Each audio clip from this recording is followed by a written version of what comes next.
সব বিতর্ক আলোচনা আর দীর্ঘ আইনি লড়াইয়ের অবসান। অবশেষে স্বস্তির নিঃশ্বাস ফেললেন ক্রিকেটার নাসির হোসেন ও তার স্ত্রী তামিমা সুলতানা তাম্মি।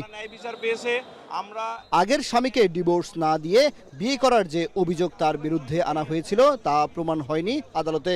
ফলে ঢাকার চিফ মেট্রোপলিটন ম্যাজিস্ট্রেট আদালত আজ দুজনকেই এই মামলা থেকে বেকসুর খালাস দেন।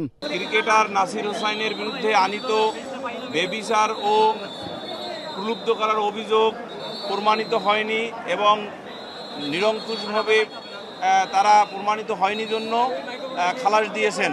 আদালতের রায়ে বাদীর সাথে অন্যায় হয়েছে অভিযোগ তুলে উচ্চ আদালতে যাওয়ার কথা জানিয়েছেন বাদী ও তার আইনজীবী।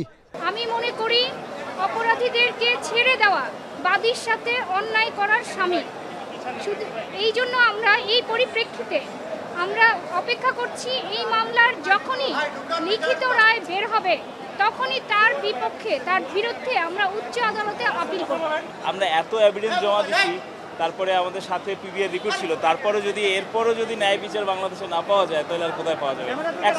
অ্যাকচুয়ালি টাকা যার আছে, ক্ষমতা যার আছে, পাওয়ার যার আছে তারই বিচার আছে। 2021 সালে বিশ্ব ভালোবাসা দিবসে জমকালো আয়োজনে তামিমা তাম্মিকে বিয়ে করেন নাসির। এর পরপরই তামিমার সাবেক স্বামী রাকিব হাসান দাবি করেন তাকে ডিভোর্স না দিয়েই নাসিরকে বিয়ে করেছেন তামিমা। পরে বিষয়টি আদালত পর্যন্ত গড়ায়।